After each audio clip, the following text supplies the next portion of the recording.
Pawan Parakh as well joins in on the show right now to talk about what he's making of the market right now. Pawan, hi, afternoon. Good to have you on the show. We were just chatting with our previous guests. Don't know where the selling is going to abate, but anything that's looking interesting in the market, both in terms of values and, of course, earnings visibility as well, that you would recommend buying. Should we fall further? Hi, Aisha, and thanks as always.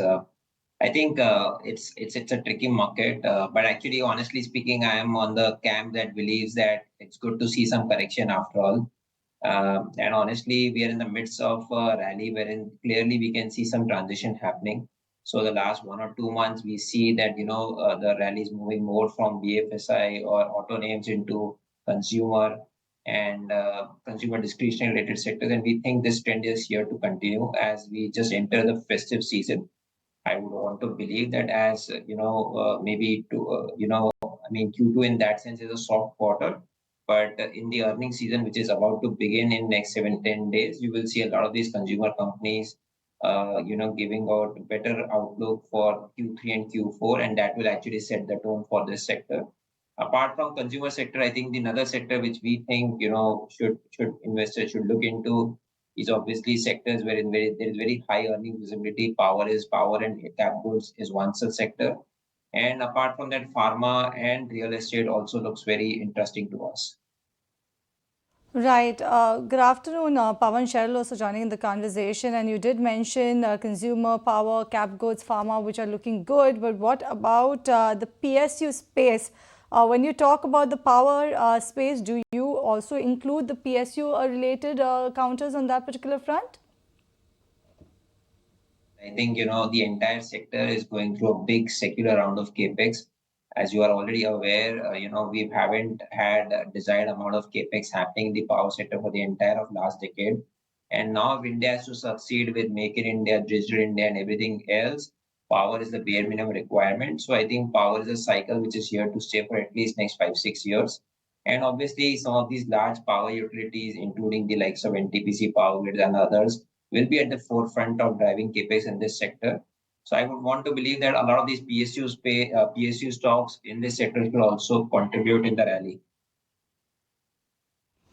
Right. Okay. Just looking at the charts of some of these names, Naresh, want to revisit your thoughts on the Nifty Bank. Given that the selling today has been quite excruciating, even for an Axis, ICICI Bank, SBI, these are some of the heavyweight names which are falling. Just wanted to understand what's the level that you would now monitor on the Nifty Bank, and what kind of stop losses would you put? So the first price point we were watching out for is 53,500 holding on. That's been taken out. And now the next major support comes for the index closer to 52,300 odd levels, which is where the momentum started from in this month. So 52,300, 52,500 could be the next band where one could actually look at it as a buying opportunity. Similarly, on stock specific names, coming back to 1700, 1710 for HDFC Bank. Kotak Bank as closer to 1800 looks interesting. So overall, it could be a slow accumulate zone now for the banking space. Right, that's all about banking space. But Vaishali, let's talk about the metal counters because yes, we've seen approximately 8% rally over the last 7 trading sessions coming in for the metal space, all thanks to what exactly has happened in China, and they're continuing with that stimulus or trying to actually prop up the economy. So that's one of the reasons why you have the metal space actually making a comeback. But on the charts, how is this sort of a comeback rally looking to you? Well, so metal pack, of course, since last week we are seeing a good upward move, but index-wise, I would say it is pretty much close to the resistance level. So I think most of the stocks, that is Hindalco, Nalco, they are pretty much close to their targets. But I would feel stock specific, if one were to look at, it's still NMDC, it is still Tata Steel, SAIL. Hind Copper, Hindustan Zinc, these are the stocks which would still have some further upside. So I guess I would go for a stock specific movement. And index on the whole can see some profit booking, or let's wait for a breakout. But the whole sector looks very, very strong at this juncture. All right, the metal sector looking strong at this point in time. But Pawan, let me come to you, and you did speak about the real estate space, that it is looking pretty attractive to you. But in the real estate space, what's the key trend that one should watch out for? Because we have seen that the way how the sales have been picking up, or the demand is sustaining at this point in time for these realty majors. But for how long will that sustain? Isn't it fundamentally also, if you talk about it, what's your take on the real estate space as a whole? How should one look at it for a longer term investment perspective? Right. I think, one thing that we all need to understand very clearly, that real estate is coming out of a very, very deep down cycle. I think, a lot of these companies which are reporting pre-sales in last 1 or 2 years are similar to what they reported maybe 5 or 10 years down the line. So you had a very, very, very difficult last 10 years for this sector. And as and when, such cyclical sectors, when they bounce back, I would want to believe that the cycle is here to stay at least for 7, 8 years. And I think we are somewhere in the middle of this cycle. Maybe after 3 or 4 years, you would see, demand kind of peaking out. And that is the time I think we should be really worried about this sector. But in the short term, I think very clearly that one should be clearly watching out for is, the kind of launches that these companies are doing, because last 3, 4 years, you've seen a lot of these companies have reported very strong pre-sales. Now is the time that, for future pre-sales, you should be tracking a lot of new launches that these companies are doing. And that is what we are actually tracking very closely for our set of companies. Right. Okay. Those are some of the interesting pockets right now in the markets, just tracking the kind of fall that one is currently seeing. Metals, of course, are holding on to their gains. But I just want to, revisit some of these liquid names as well. Look at the fall on Trent. Look at what's happening with Indian hotels. There's, of course, Auto Pharma. There's TVS Motors. They, too, are seeing a fair amount of pressure as we speak right now. Just wanted to bring up two charts if we can just see what Trent and Indian hotels are doing. And Vaishali, perhaps the first signs of a cool off in Trent, I don't know, you'd be better placed at, helping us figure that out. Do you see more of a selling coming in on Trent at 75.63 thereabouts right now? So I would say actually, this was a discussion even early in the morning, first thing that we were looking at.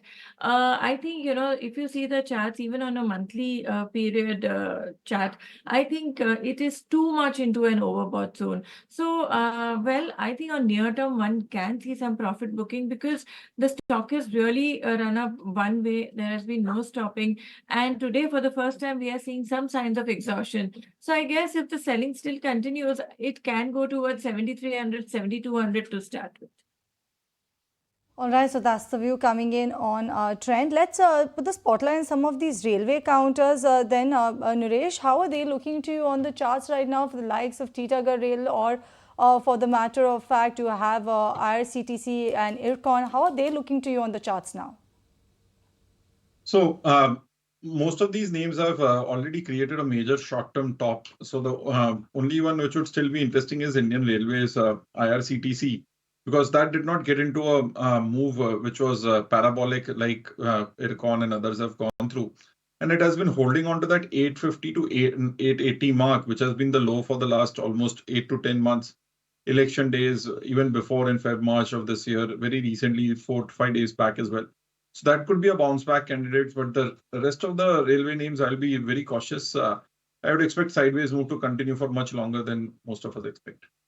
That's the take coming in on railways. In the meantime, beginning tomorrow, new transaction fee revisions in both equities as well as derivative segments will come into effect. Let's take stock of all those changes with my colleague Ansh. He's here with the entire list. Ansh?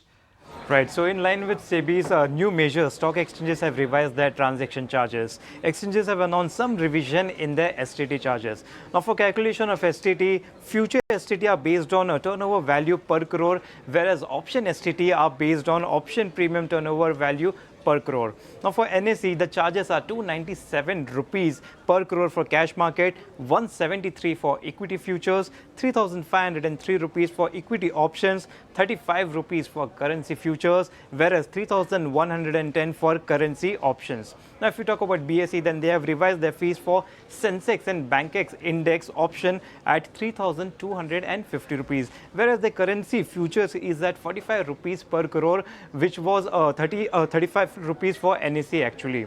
Now moving on to commodity exchange, MCX have given the charges of 210 rupees per crore for futures, whereas 4,110 rupees for options. Now this changes align with SEBI's mandate for a uniform flat fee structure, eliminating volume-based advantages.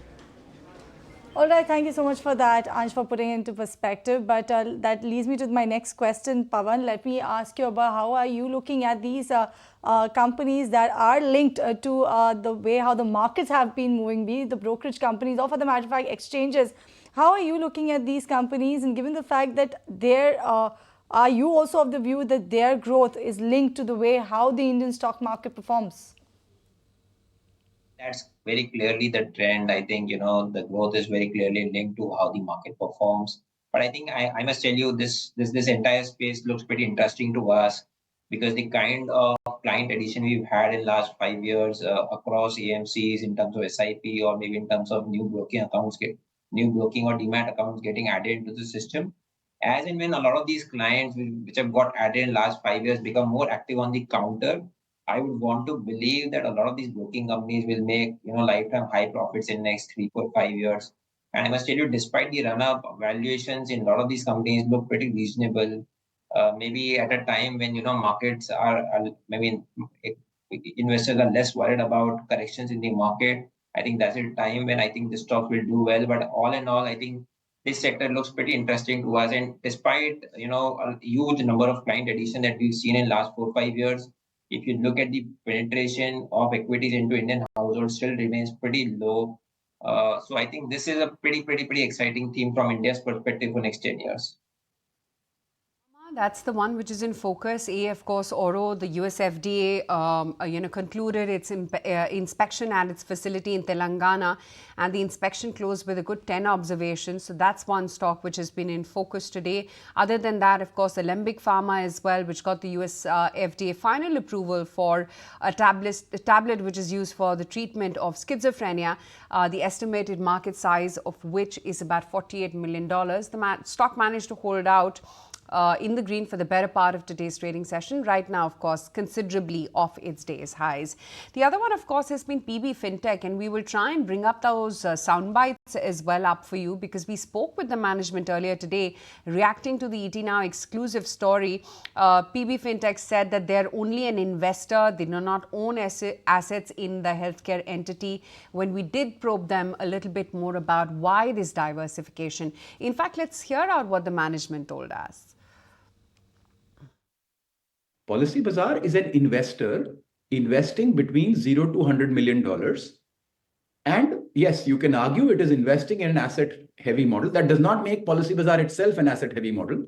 That is less than 1% of our market capitalization is going in this direction. So this will also in some way go in a franchise model. However, at the initial stage within the National Capital Region, it has to be a controlled experience where because you want to give a great customer experience, you have to in some way own the assets. Now, that does not mean PB Fintech is owning the assets. I want to clarify this. Let us, for lack of a better word, call this XYZ company. This XYZ company in the initial 3-4 years owns a lot of its assets. This model is very well proven all over the world. It is called a HMO model. All right, so that's the management of PB Fintech clarifying on that new foray. And as you can see, the stock right now actually is near the day's lowest point, given up the early morning gains that it had actually registered. But let me come to you, Vaishali, and do a check on PB Fintech and as well as the likes of the other new age tech companies, the class of 2021, as you would call it, Zomato, PB Fintech, Paytm. How is it looking on the charts to you? PB Fintech currently, if we were to talk, it's resting on a trendline support. So I would say that, well, if 1600, let's take it as a crucial support, it's a make or break level. If these, we can expect a bounce if the stock has some meaning to it right now, or else we may see a further slide. But compared to this, Zomato and Paytm, that's what we were talking about. Zomato is still intact with its upward trend. It has just gone through a minor retracement, but the trend is still intact. So I would say that yes, for near term, 260 should act as a support, and we would continue to have a view of a projected target of 300 and 310. But compared to all these, I would say Paytm is still holding very well. It's in an upward trend, and I think it's a matter of time. We see no exhaustion even in indicators. So if we see the stock sustaining above 700, 710, this could be ready for a target of 780 to 800 in times to come. So that's how we look at each of these stocks. Right. Okay. On that note, Vaishali, let's have your BTST ideas too. Well, I would go more in the cash category today. I like Bharat Dynamic today. Firstly, technically very well placed. In fact, most of the defense stocks are looking quite promising, but Bharat Dynamic looks quite good to me. So I would look at this stock for a BTST and even as a positional trade. So, well, I would look at a target of, I will be just giving it to you 1 minute.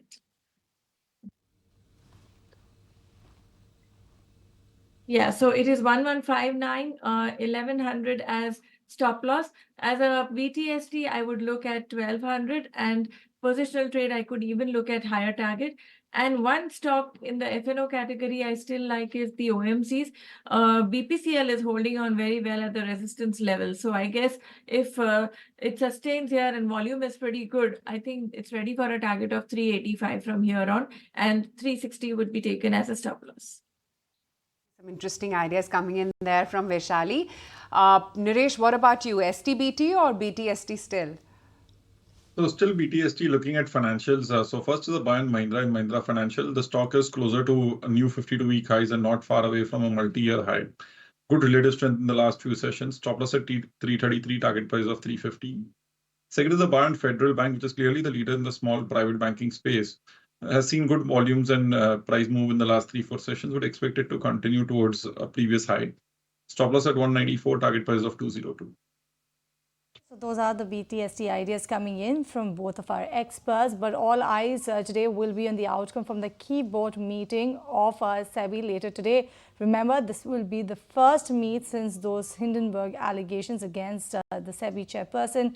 Let me go across to Ankur for more details. Yes, all eyes on SEBI board meeting, which is going to be held later today, and it will be important to watch whether or not the board discusses the allegations which has been leveled against SEBI chairperson by Hindenburg Research in the month of August. Remember, there has been a lot of comments which has come in after these allegations have been leveled, and as far as the formal agenda is concerned, we have been told through sources that it is not part of the formal agenda.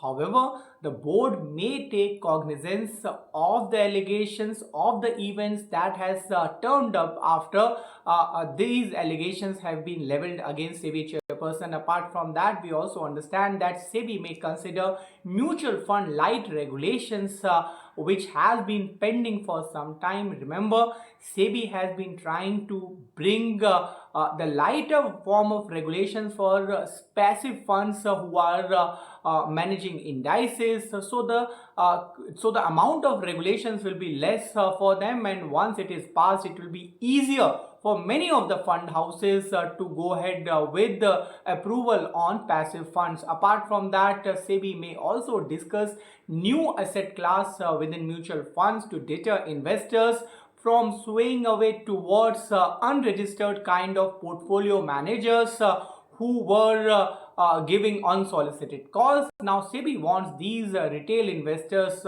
or institutional investors to come back to mutual fund and create a new asset class for them. So that might also be discussed, and we also understand that SEBI may discuss FNO norms. However, that is not part of official agenda as per sources. It will be interesting to see whether or not after consultation paper which was released by SEBI, it also passes the final version of FNO norms.